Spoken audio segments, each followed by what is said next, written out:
William, in the chat. Oh, thank you. Bye. Now, William, in the chat, we had, I think it's Peter Dimond, right? Vatican Catholic. Is that Peter Dimond? It is Peter Dimond. That is correct. Yeah. Peter Dimond, the lines are open. Yes. Call in. You claimed that the last time we talked about Mortalium Animos, that in the short amount of time, I don't know, you said he refuted me or something. We're going to go over Mortalium Animos. Call in, Peter. Yeah, give us a call. It's 1-800-484-3801. We'll have you on. If you don't call, we'll have on whoever else calls. So anybody who wants to call in first, call in. And then after that, Michael, after we go over Mortalium Animos, hopefully Peter Dimond has a little bit of time. We can look at the Book of Revelation, which he butchers in a video that he put up, which is one of the funniest videos I've seen. Guys, if you guys think Adam Sandler movies are funny, go watch the Dimond Brothers videos. You're going to get a lot of laughter from those. Call in and we will talk about your exegesis of the Book of Revelation as well. We're waiting for you to call in. Call in. Yeah, the material also on Palimism was very, very disappointing. It was they don't understand Eastern Orthodoxy. Yeah. People that come from it from an Eastern Orthodox perspective think that the material is very poor because they don't grasp it.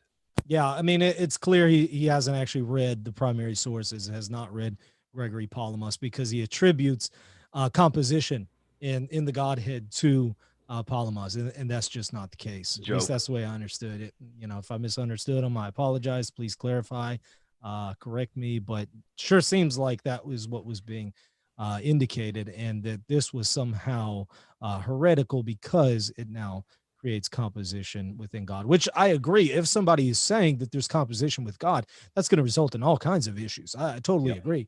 I'm just saying Palamas would not agree with that, and he would not make that kind of hard, real distinction. The real distinction he would assert is the same as the formal distinction, which is not a just clean break dividing God into two. So that was the impression that I got it, so it wasn't a very good one, but I haven't watched the other ones that you mentioned there. So I caught a glimpse of a video they did on the Book of Revelation, and I've dialogued with Peter Dimond before, and I've heard the arguments he's put forward in the Book of Revelation. They're not good. And I want people to realize one thing. Look, people that are in the chat that are paying attention, don't get the idea that if Peter Dimond calls in, that we're going to be rude, we're going to cut him off or hang out. We don't do that. We're not having him call in to debate. If he calls in right now, we will dialogue in a charitable fashion.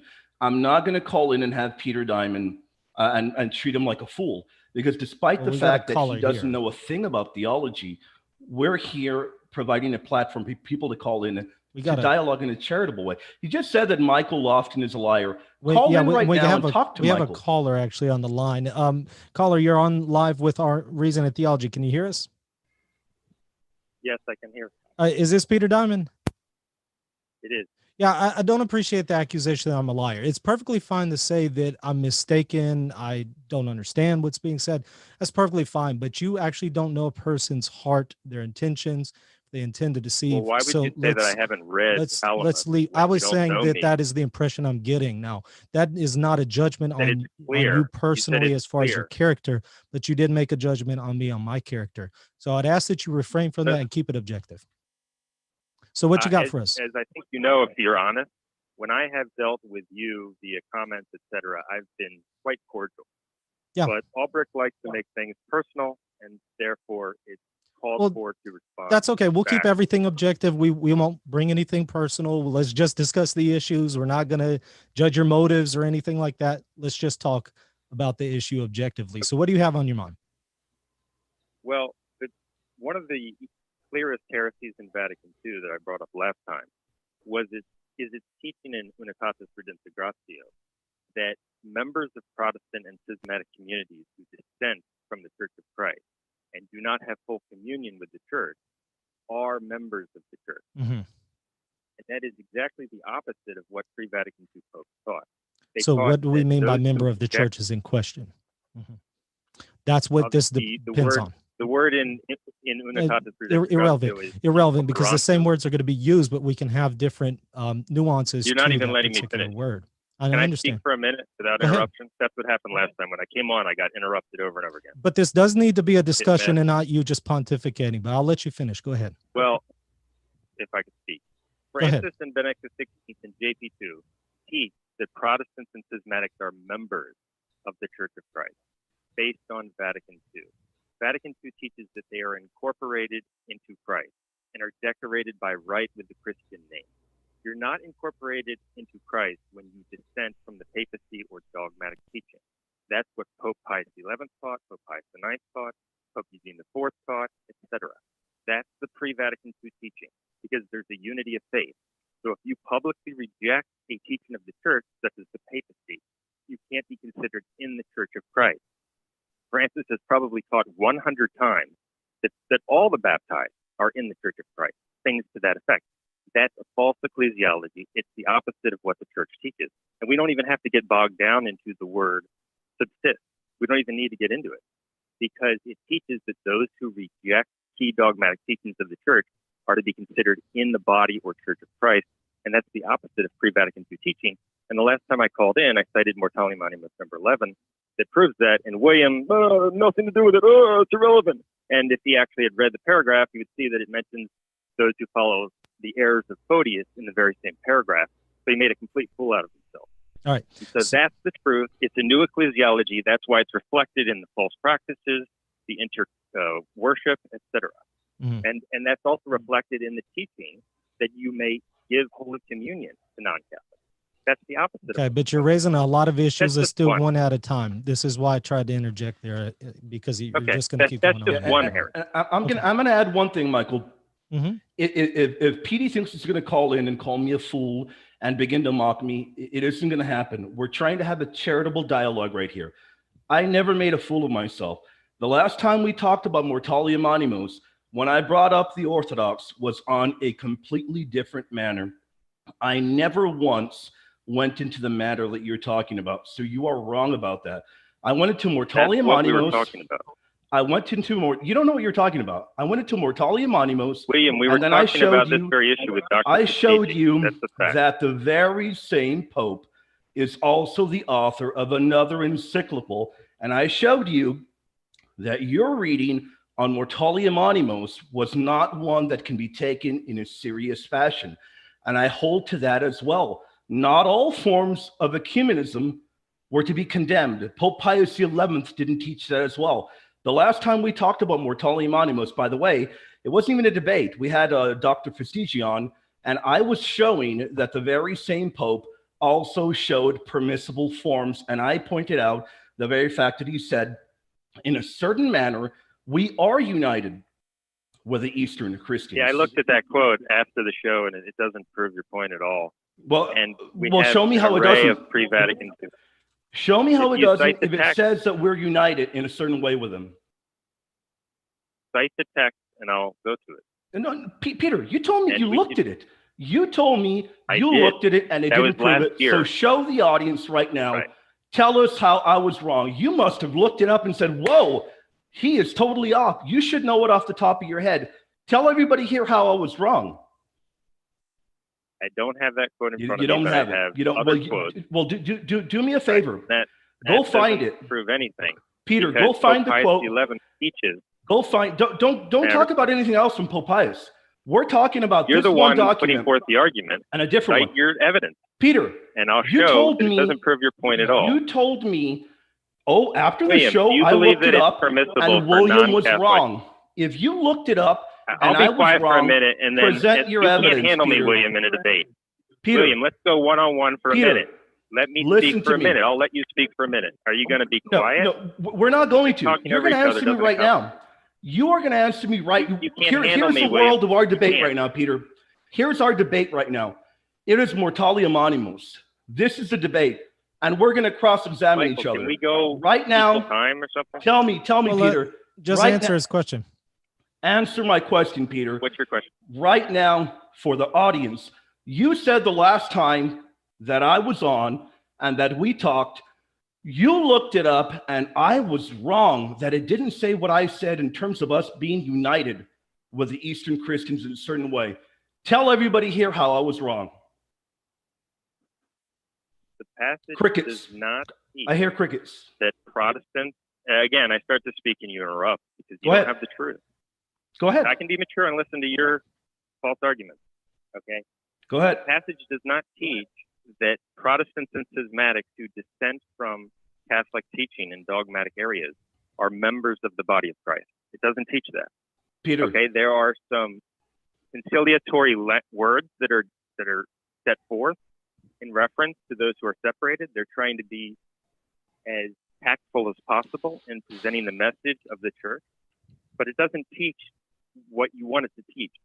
In fact, Pope Pius XI explicitly teaches that no man can be in the Church of Christ who does not accept and obey the Supreme Pontiffs and their legitimate successors. And Peter. that's repeated by Pius XI. That's Peter. Affirmed dogmatically. And Peter, Vatican right now- teaches the opposite. Francis has taught it probably close to maybe 100 times. Peter, That's I'm not two different letting you. ecclesiologies. I am not letting you off the hook. Back to the world where we're at right now. Not going into Pope Francis or anything else. This is your world right now. It's actually directly germane Here is to your Vatican world II's right now, Peter. We're talking about mortalia animos. Every kind of ecumenism is condemned.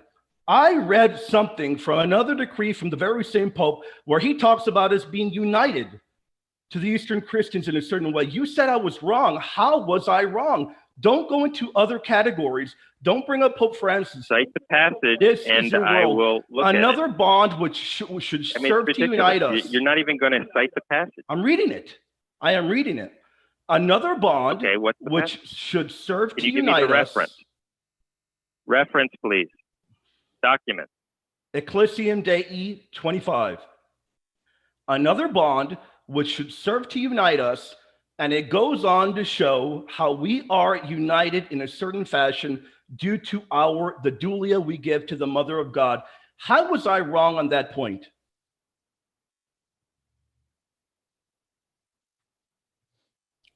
Hello? I rest my case, That Michael. does not teach, as I said before, looking at the quote, that does not teach that they're inside the Church of Christ. Okay, there can be a common Peter, patrimony in certain right. respects. I am pointing out. They can have certain traditions that are shared. We can be united in our enjoyment of a particular thing. That doesn't mean that we're This in goes the same well beyond a church. tradition. Okay, so the argument fails, William, and that's Peter, why Pius XI would be contradicting himself if this he were goes teaching beyond what he thinks, and he wasn't. That's hyperdulia. why in Mortality Monument 11. Peter, Can I continue, please? yeah, I'm going to answer you because you went on for a little while. Peter, hyperdulia given to the Mother of God goes well beyond a mere tradition. It goes well beyond that. So I failed to see your point. The point I was attempting to make was a very simple one. Not all forms of ecumenism or ecumenical types of language were condemned by the Pope. You read him out of context.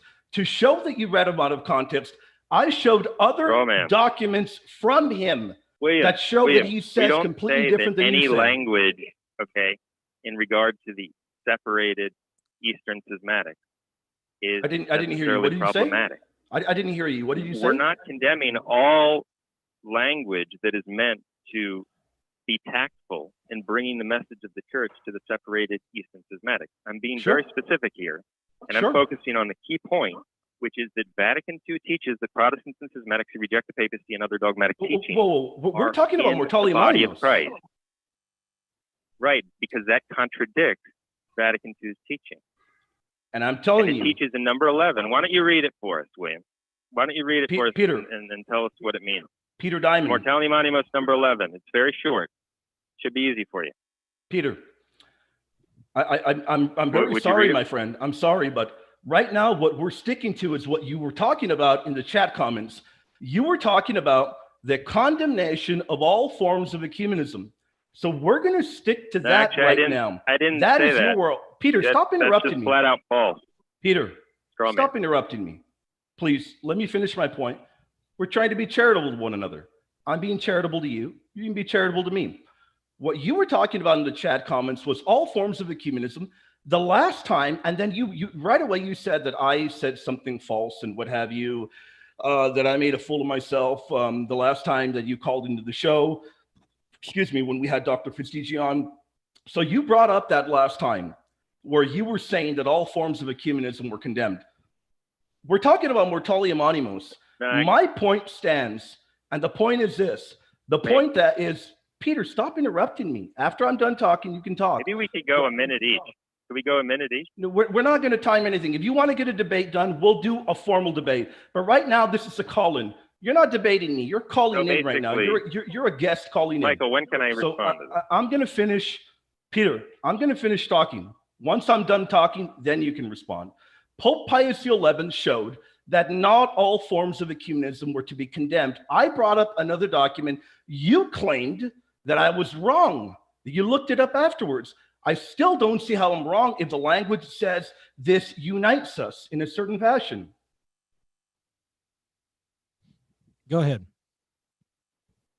Okay. Mortalium animos number 11. Furthermore, in this one Church of Christ, no man can be or remain who does not accept, recognize, and obey the authority and supremacy of Peter and his legitimate successors. Vatican II contradicts that in Unitatis Redemptor Gratia number 3, because it teaches that people who dissent from the papacy and other teachings of the church and are not in full communion with the church are incorporated into Christ and are decorated by right with the Christian name. They're in the body of Christ. And that is repeated by the anti-pope afterwards. John Paul II, Benedict XVI, Francis has said it, as I mentioned, close to 100 times. So the ecclesiology of the post-Vatican II church, firmly rooted in Vatican II's teaching, is that people who reject the papacy, the principle of unity in the church, are in the body of Christ. That is the opposite of what the pre-Vatican II popes authoritatively taught. And I cited Mortalium Animos. We could cite Satis Cognitum, which is, if you read Satis Cognitum, it's the opposite of Vatican II's ecclesiology. It teaches that if you hold to one heresy, you're out. You have no communion at all in the church. It even uses a word that indicates that they have no part. So this whole notion of partial communion is contradicted by the true magisterium of the church. It's contradicted by Mystici Corporis, which teaches that there's a unity of faith and government. Those who dissent from Catholic teaching in dogmatic areas, they're not in the body. To the Council of Florence explicitly teaches, after defining the filioque, that those who have a contrary opinion are aliens from the body of Christ. That's the true teaching of the church. That's the true ecclesiology with regard to the Protestants and the schismatics. Vatican II teaches the opposite, and you don't have to take my word for it. You can just look at what Francis says over and over and over again. What Benedict XVI said, he taught that the Orthodox are true particular churches, which means true local segments of the Church of Christ. It's complete heresy. And we can look at their actions. They celebrate, they worship in common in a way that was forbidden before Vatican II. They teach that non-Catholics may receive Holy Communion, etc. So it's a false ecclesiology. And that's just one heresy. All right, Peter, let me but briefly... You defend Vatican II's teaching that non-Catholics may lawfully receive Holy Communion? You brought up a ton of questions, Peter, which is why I think it would be fun to, if you don't want to have a formal debate, we can have a roundtable where you can come on and we can discuss these matters. If you prefer to not have a formal debate where everybody gets equal speaking time and we can go over all these issues. There's a lot of issues that you brought up. I disagree with pretty much everything you brought up, particularly Mortalium Animos. I still don't see the points you're bringing up. I see the arguments that you're bringing up in terms of Pope Francis and what have you. I think you're wrong. I don't think Pope Francis has ever taught manifest heresy. I don't think he's a heretic. It would take multiple shows to go over all of the claims that you've brought up in terms of Pope Francis, Benedict, and what have you. This is the reason why. Well, let me ask you this, please. Hold on, I'm not done, Peter. You affirm Peter, what I'm not done. What Peter, Pius I'm not XII done. teaches and Mystici. Peter, you're not going to interrupt me. I'm not done. I'm not done. Let me just finish. So here is the big problem. The problem is we're trying to dialogue on Mortalium Animos to keep it from becoming a big mess and to going into all these other rabbit trails, which would cause the discussion to go much, much longer and to become quite messy. And instead, you've brought up several other things that would take a lot more time to go into. And I don't feel like you've adequately dealt with the arguments put forth in Mortalium Animos, which is why I'm trying to stick to that. You said in the chat comments, people can go up and they can see what you said. You claim that, well, let me turn it around and ask you, do you claim that Mortalia Monimos teaches that all forms of ecumenism are to be condemned? You would have to define what you mean by ecumenism. Well, you define it for us. One can attach. True ecumenism is the effort, as Pope Pius XI mentioned, to bring all those who are separated back to the Church of Christ. That's true ecumenism. The ecumenism of the Vatican II sect is manifested in various ways: worship in common, dialogues, meetings, etc. Now, I focus on the clearest examples of heresy when discussing Vatican II, such as the position that people who reject the papacy and dogmatic teaching are in the Church of Christ, that you can actively take part in non-Catholic ceremonies, that non-Catholics may lawfully receive Holy Communion. There are other things we could perhaps mention, but those are the three areas I would focus primarily upon because they're the clearest. Sure. And those are the areas that cannot be answered. Would you defend Vatican II's teaching in Orientalium Ecclesiarum number 27 that it's permissible to give non-Catholics Holy Communion? So, Peter, no, I don't think it's good to give people that heretical communion.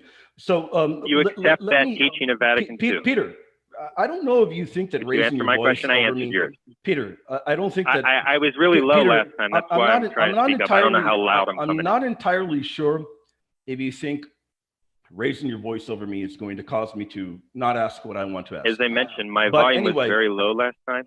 Your volume is rather high now, so we can hear you very, very clearly. You don't need to raise your voice in a thunderous fashion. It's not going to intimidate me. So I appreciate that the tone has been charitable, and hopefully we can keep it charitable for the rest of the evening.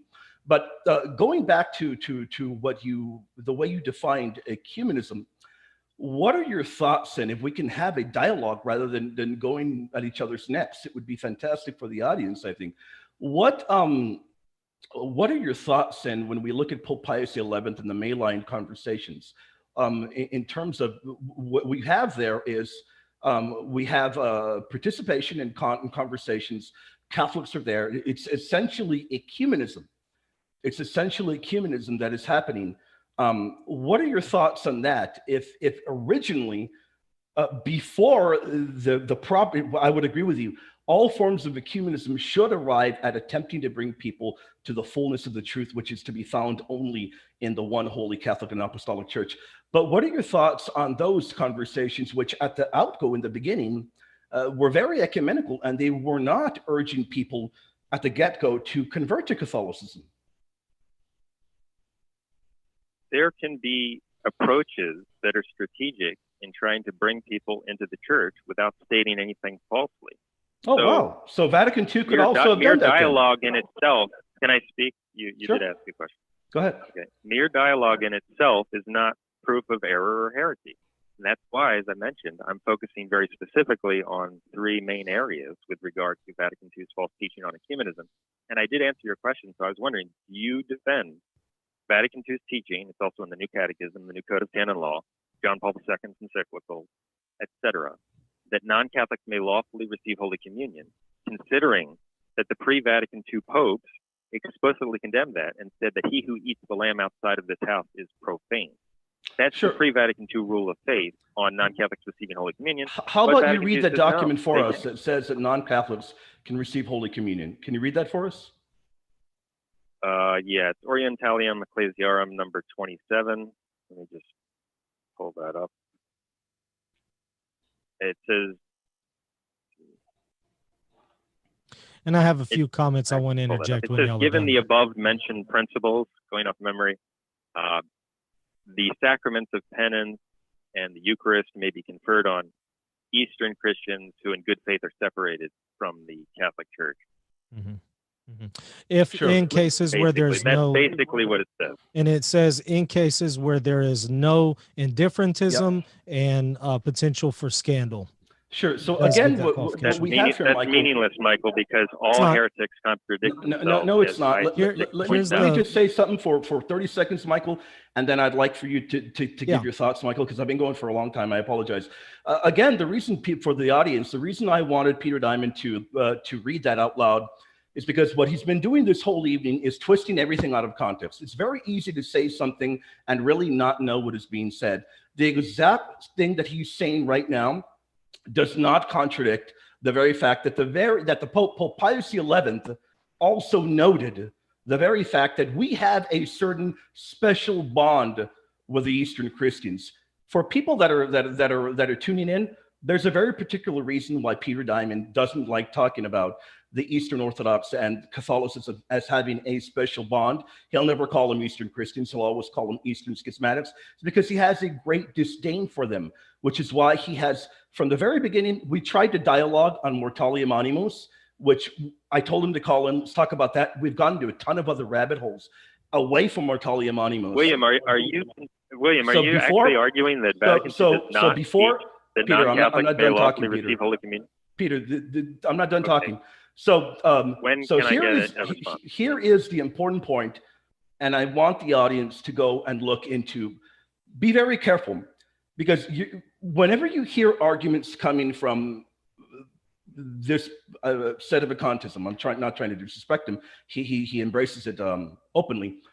Whenever you hear these kind of arguments coming from sedevacantism, what you have got to do is go back and look at what Pope Pius has said in context. Read the actual documents. What you're going to find out is that there is no contradiction, because the language, just as Michael pointed out, it has zero contradiction at all, and it lines up exactly what Pope Pius has said Pope Pius XI said in the very document Ecclesiam Dei 25, where he talks about us having a special bond with Eastern Christians. Not all forms of ecumenism have been condemned, and not all forms of ecumenism should be condemned. That is a point, and that point still stands. Michael, I'm going to let you speak. I'm sorry for take going about so long. a minute to respond to some things, or at least just make a few observations. Number one, in the preconciliar era, on their deathbed, Orthodox were allowed to receive Holy Communion, so it was not an absolute prohibition. That's not true. Hold on, let me finish. We can talk about that at another time, but that is actually the case. Number two, if you don't agree with its expansion of who it gives, in what situations it gives communion to the Orthodox, that's fine. I would say that this is a prudential judgment that the Second Vatican Council is making, which I don't think is a very good one. That is a different issue than heresy, which brings me to my other point. You often have very, very unnuanced, undefined, or well, let me just say unnuanced definitions of terms. For example, heresy, you throw it out in matters of prudential decisions. You call it a heresy, or you call something that might be taught by the ordinary magisterium in a denial of it heresy, whereas heresy has a specific meaning. Two other observations. I think 99% of your objections and your problems between pre and post-conciliar matters of doctrine are because you fail to make a distinction between formal versus informal membership in the church. And there is a nuance here, and there is a difference and a distinction being made in the pre and post-conciliar era. And then formal versus material heretics. Also, this distinction comes into play between different documents. When we start pitting them against each other and just assume an unnuanced definition to these terms, yeah, it's going to look like a contradiction. But when you understand them in light of these nuances, and they are legitimate distinctions that are even there in the preconciliar era, I think that we can actually reconcile these things. That's the observation that I've made. What would you say in response? I would say that there's really no basis to what you're saying. We discuss formal heresy versus material heresy, and many of those issues in detail. Okay. Right. A denial of something taught by the ordinary and universal magisterium is heresy. It is not. Something that has been taught by Now, the ordinary. You said ordinary and universal, or did you just say ordinary? Right. Did I mishear? I said ordinary and universal. I would agree with you there. I was referring to the Right. ordinary magisterium, not the ordinary and universal. And I know that sometimes in preconciliar documents, they use it. I understand that. In the preconciliar documents, sometimes they use that, but let me make a distinction here. In the preconciliar era, yes, sometimes they use the term ordinary magisterium to refer to the ordinary and universal magisterium. I grant you that, but that is not the proper use of the language we use today. Today, we make a distinction between ordinary or authentic papal teachings and then the ordinary and universal magisterium. And in a lot of cases, you're pointing me to something taught by the ordinary magisterium, not the ordinary and universal magisterium. And then it can arguably be of a lower weight. Can I respond than some, to this? I'm not done. Than something in the post-conciliar era that outweighs it. So you don't even make distinctions between weights between magisterial teachings, let alone do you make distinctions between the terminology. That's the observation that I've made, but go ahead and defend it. You're just not very familiar with our material then. We make these distinctions all the time. And by the way, the term authentic magisterium was used in the original Latin of satis cognitum to refer to the infallible magisterium. Okay, so this term, it's also used for the ordinary fallible magisterium as well. So we have to define our terms. That's not how it's used in the papal document. It has actually been really used in that sense. So yes, we have to define our terms. I'm not talking about post-Vatican II. I'm talking about pre-Vatican. Well, I accept the post-Vatican II magisterium. You and William have, may I respond? You and William have contradicted each other on this. Because William's arguing, no, there's no contradiction at all. It's perfectly harmonizable. And you're admitting that there has been a change here. There's an expansion in the policy about whether you give non-Catholics Holy Communion. And various commentators would. I said, even if you accept that position, I didn't say that that's necessarily something that I'm going to defend. I'm saying if you accept Are you really going to argue that there's been no change in that policy? I mean, I think that there has been a change in the policy. And personally, I don't think it was for the better. I don't think it was a very good one, but we're now in the matter of prudence. We're not in the matter of doctrine. And you called it heresy. And that is the problem, because heresy pertains to doctrine. It does not pertain to prudence. I wish it did, because it would put an end to Pope Francis, because he's not prudential all the time. I mean, he's using imprudence all the time. If that were heresy, heresy, when it involves practice that is intimately connected to doctrine, that can be related. The case. They're related, but it's not the same. In this particular instance, when it says that non-Catholics may lawfully receive Holy Communion, it's intimately connected to the position. Can they be? It is connected, absolutely, but it is distinct. Is there a communion for them? And what I'm identifying as the clear heresy is the position that non-Catholics are in the body of Christ despite rejecting Catholic teaching. I agree with you. Well, I agree with you. They're intimately connected, right? Doctrine and practice. I wholeheartedly agree that they should be in unity. They should be in agreement. They shouldn't be contradicting each other, which I think in several cases with the post-conciliar era, they seem to be going against each other. But we still have a distinction between doctrine and practice, and it is a legitimate distinction, and it's improper to call it heresy when we're speaking about matters of prudence. What we can say is our practice is against our doctrine. First of all, what we can't say is that. First of all, as Bellarmine points out, an ecumenical council can't teach error, let alone heresy. So harping on whether it's actual heresy or error is not the main point. The point is, did Vatican II teach falsely on matters dealing with faith and promulgate that as authoritative teaching to the universal church? And the answer is clearly yes, because the man who promulgated it was a manifest heretic and an anti-pope. Three things. Number one, Bellarmine could be wrong. Number two, what do we mean when we say an ecumenical council can't teach error? What do we mean by error? I would say that we can distinguish between, are we talking about error as far as its definitive binding nature or definitive interventions on someone, or error as far as matters of prudence, or error as far as its ordinary magisterium, even though it's an ecumenical council, but it's teaching non-definitively? What do we mean by error there? These are different questions that we have to explore. And you can't just throw it out. What I would say to that is that an ecumenical council cannot teach error in its official documents of faith or morals that are promulgated as binding upon the universal church. Okay. And so the decrees of Vatican II, which end with solemn language. What do you do? Well, what do you do with Florence? Surely you know where I'm going with this one. What do you do with Florence? If you really believe that, what do you do with the Council of Vienna? If you believe that, surely you know where I'm going with where I'm going with this. Surely you know. The church, in official decrees on faith and morals, usury is a matter of faith and morals. The actual matter of ordination pertains to faith and morals. Teach error. That's Florence taught that the priest is actually ordained whenever the chalice and paten is handed. And then Vienna also teaches that there is no interest that can be charged, no usury. And yet 2 preconciliar popes overturned that doctrinally, and these pertain to matters of doctrine. So would you say that the ecumenical council you're not erred, correct or, on the or what? ordination. I'm familiar with that, and people have written extensively on this. That what Florence was talking about is there's a difference between sacraments instituted in specie in a specific way and sacraments instituted in a general way. And in the case of ordination, even though our Lord instituted the sacrament, he left it up to the church to determine the matter and form. Mm-hmm. And so the church can modify the matter and form of a sacrament that was instituted in genera. Yeah. And that's what Florence is dealing with. So it's not an error. And that's it's something that the church is permitted to do. And that's why Pius XII, when he addressed that issue mm-hmm. In Sacramentum Ordinis, he didn't say that Florence was even wrong. Mm-hmm. That's the same position so Dr. that Joy is not takes. an error. Mm-hmm. Yeah, Dr. Joy came on the that, show. He took same position. What do you do with usury?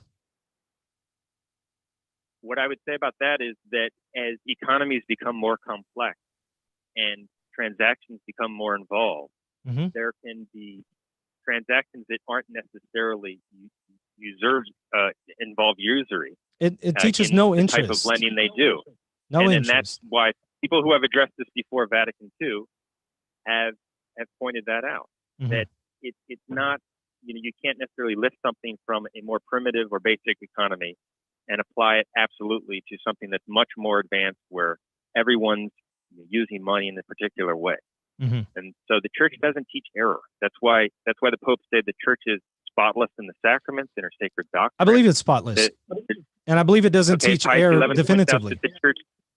But you're arguing that the church did teach error to try to save Vatican II. There are canons that the ecumenical councils adopted that pertain to matters of faith and morals that I know you don't believe. So, I mean, and I don't think that you would disagree with that. Oh, okay, well, all right. So you would say you would accept every canon at all of the first 7 ecumenical councils, correct? I would say that every canon on faith and morals that is promulgated as binding to the church, I accept. I would also say that the disciplinary canons were spotless for that particular period. Do you affirm that the church is spotless in its sacred laws imposed upon all, as Pius XII taught in Mystici Corporis? I affirm that what it is spotless in the sense that it is not going to promote something that is unsafe. That is the way theologians make the distinction. It is not going to adopt something unsafe. However, it can still be reformed if it is non-definitive, which is the very reason why we use the discipline, term. Yes. Well, this is the I would very agree with reason. that on discipline. Yeah. But this pertains to the doctrine. Michael, the notion that this is all limited to disciplinary this pertains to doctrine. This pertains to doctrine because why do we even talk about the extraordinary magisterium versus the ordinary magisterium, definitive teachings versus non-definitive teachings, if there weren't some room for reformability in matters of non-definitive teachings? Of course, there is some room for reform in them. Of course, there's room for reversal. The CDF even talks about this. What you're referring to as non-definitive, I would say, would be non-infallible. Yeah, okay. But I would say it's we're not safe, talking about that. But if it can be reversed and overturned, go ahead. Let me ask you this, Michael. Do you accept what Mystici Corporis teaches, that only those are to be considered as members of the church who have received the laver of regeneration and profess the true faith? This is exactly what I was talking about when I mentioned formal versus informal membership. It is talking about formal membership, whereas some of these post-conciliar documents are talking about informal membership in union with the church in a mystical way. Michael, does Francis profess the true faith? I don't care, because it's irrelevant. The point is, has he formally taught heresy? Actually, I just cited why it's relevant. Has he formally taught heresy? Has he formally taught heresy is the issue here. Has he formally has publicly taught heresy? Now, I agree he has taught some things that are erroneous and even heretical sounding, for sure, and maybe even heretical, and he has publicly taught them. Is that formally teaching heresy? It is not. That is not the proper definition of formal heresy. That is not the proper definition of formal heresy. No, it's not. It's not the proper definition of formal heresy. Pertinacity. It does, and he has to be rebuked by the lawful authorities at least twice. At least twice, and he has not. He has not been formally rebuked. I wish he had been, so we could get rid of him, but he hasn't been. Actually, it's not necessary that he's warned twice by the lawful authorities to be a formal heretic. Paul The says it is. magisterium itself Many theologians say it is.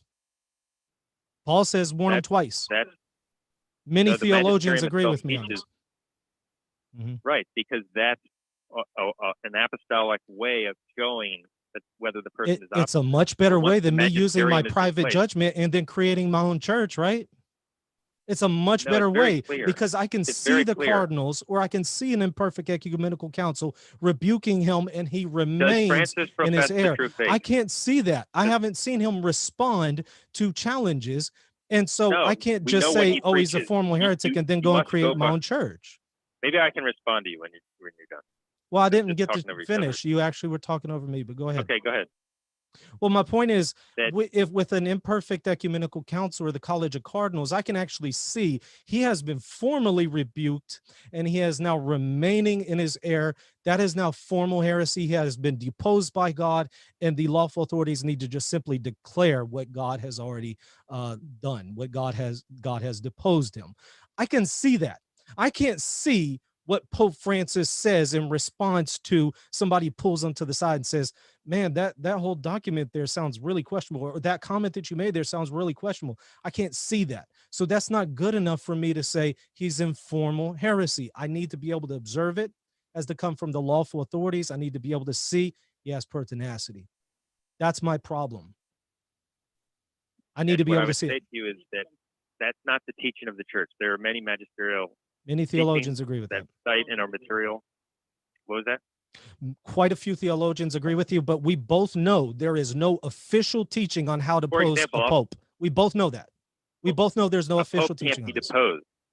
We both know that quite a few people have. Can I speak? I did. We both know that quite a few disagreed with that, but 2 ecumenical councils would disagree with you on that. But go ahead. Sure. Go ahead and speak. Okay. Yeah. For instance, Pope Innocent III at the Fourth Lateran Council pointed out that and stated that if anyone shall presume to defend or approve the opinion of Abbot Joachim on the Trinity that was incorrect, let him be confuted by all as a heretic. And so that's just one example. Many other citations could be given of how the magisterium itself teaches that when people in the external forum profess certain positions, they are considered heretics. No formal process is necessary. Heretic in what sense? The offensive heresy does not occur until there's a formal warning and judgment, etc.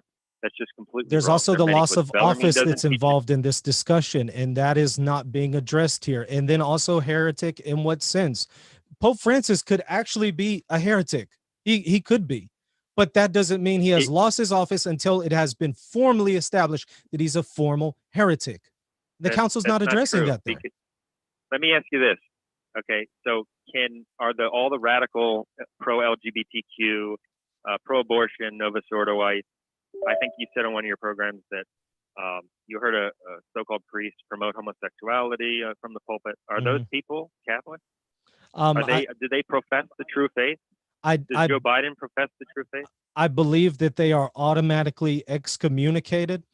That's in the internal forum. On what basis? However, that does not mean that you have a loss of office, and that is your problem. You have to establish that is the case. Here's where you're wrong about that. Okay, so once you admit that they're to be considered non-Catholics and heretics, my point is proven. I qualified it. I qualified it.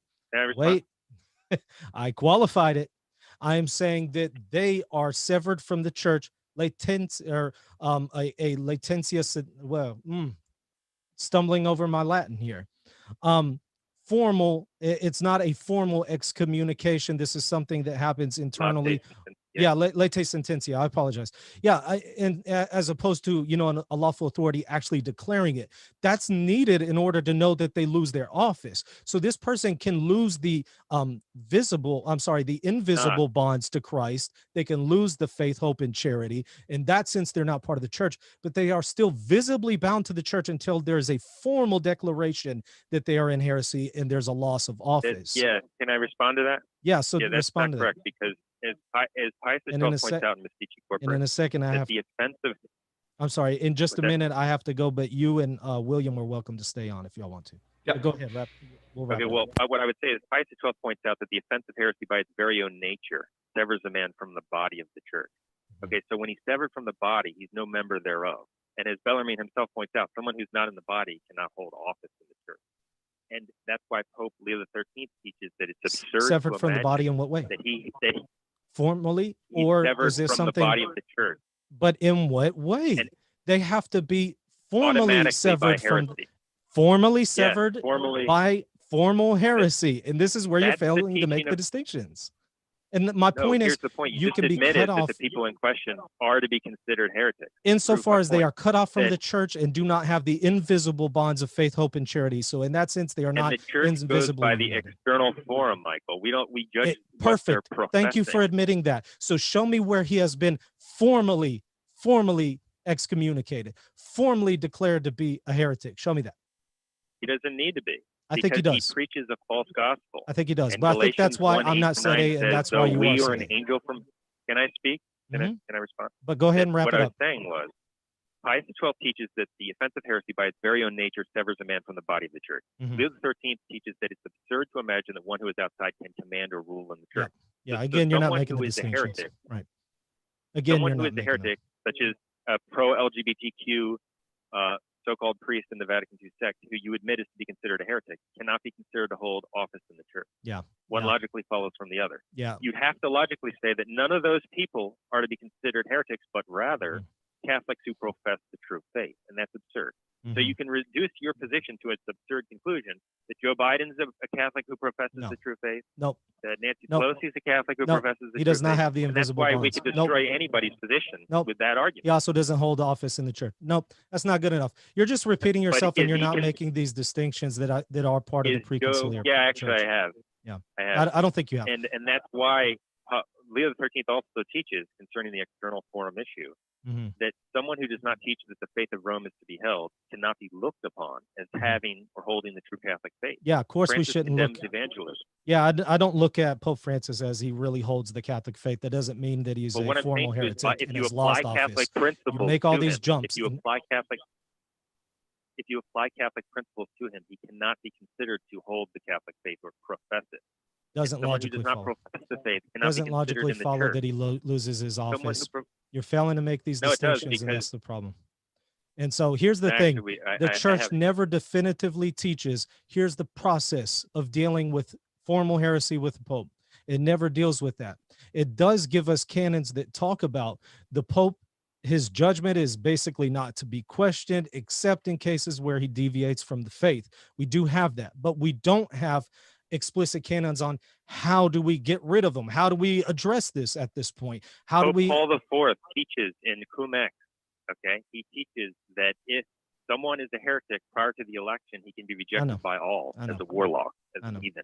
I Okay. get that. So I without a understand that. declaration, the faithful can recognize that this guy is a heretic and reject him. Mhm. That Yeah. is another Here's the example problem. of the principle. I think you're failing to make some distinctions here. And then number two, I think we Just need saying that doesn't the prove it. You church. have to prove exactly I where have. I'm I've failing done to my make the best. distinction, I've and done I'm my not. best to prove that in the short time that I have here, but I don't think I was successful. And then number two, I think that it is important that we have the actual proper authorities are declaring this rather than you and your personal judgment. But that's why you're set of a contest. and Michael, that's they why don't I'm have not. any authority to declare that the guy who purports to be the Pope is not the Circular Pope. That would reasoning. be Circular reasoning. They that do would be have that in a- authority. No, let me finish. If they could issue a declaration against Francis that would swing your obedience away from him, that would be in effect authority over the It's Pope. not That what would I be said. judging and What I'm deposing the saying Pope. is that God That's can your depose position. him and the lawful authorities will declare it. They're not actually deposing him. God is the one deposing him, but they are making it known to us. But anyways, I don't think I'm The going to be only way- successful, and I do have to go here in a minute. Y'all are welcome to talk further. William, did you have anything that you wanted to address further, or do y'all want to maybe do a formal debate at a later time? Because I have to go here. I would love to do a formal debate, but if Peter Well, has a Michael, little how bit more about time, we debate whether infants can be saved without baptism? How about we and do two whether debates? elements Yeah, are compatible with- that's fine. But the problem is, I don't think that you're making enough distinctions in this matter, let alone would you be making Well, no, them you in said that matter. that But that's basically you fine. don't think. That's fine. We Let can me do ask it. you about Sure. on the matter of Palinism, since you Mhm. claim, and I Mhm. believe wrongly, that Mhm. what we cover on that is incorrect. Do you agree with Bradshaw, Dr. David Bradshaw, that Palamas did in fact teach that certain uncreated things can begin to exist? Mhm. You think he properly understands Palamas? I don't agree with Palamos and everything, but did you notice that when he was on the That's not my show the question. Do you second think time? David Bradshaw properly understands Palamos when he admits that Palamos taught that certain uncreated things can begin to exist? Yeah, I Does think he have a proper understanding? I think he has a better understanding of Palamos than you do, and he would recognize that there's no composition in God, but you've asserted that there is, and But that's my the problem with point you. is, he admits that Palamos did in fact teach that certain uncreated things begin. And That's not the same thing Christian as faith composition repudiates within that God. idea. It's not the I'm not same thing talking as about composition right within now. God. I know, but But that's where you're going, and that's what I was But refuting. you can't handle the point, Michael. You can't. That's the truth. I'm That listening. You admit that how we characterize Palamos' teaching. I don't think that Bradshaw's say right that- on everything. I'm not even saying that we have to accept Palamos. I think that you're free to reject them. Yeah, The this is all problem diversion that I had from the with point. you. You've made a claim. No, it's not. The and- problem I have with you is it really seems like you're saying that he teaches God as a compound, that there's composition within God. Is that your position? Yes or no? He absolutely. Okay, teaches so that. you're wrong. There's no You don't know what question you're talking about. You haven't read Palamos Well, where he No, explicitly you don't know denies what it. you're talking All right, about thank at you all. for the That's why discussion. if we All right, debated whether appreciate you. Palamism is compatible with Catholicism, Thank you, I sir. would crush you. Thank you. You don't know what you're talking about. But anyways, let's go ahead and wrap it Yeah. up. We'll chat off the air. Go ahead and just email us and send us some dates that you want to do the debate, and we'll do it. But we have to run. Yeah, how about we get a few debates done? Another one I would like to do, Michael, is I would like to debate him on his interpretation of the book of Revelation. I want to see where the book of Revelation is talking about the Novus Ordo. I would love to debate that. Would you be willing to debate that, Peter? Well, I already went ahead and just cut him off here. I told him Okay. he's willing to contact us via email.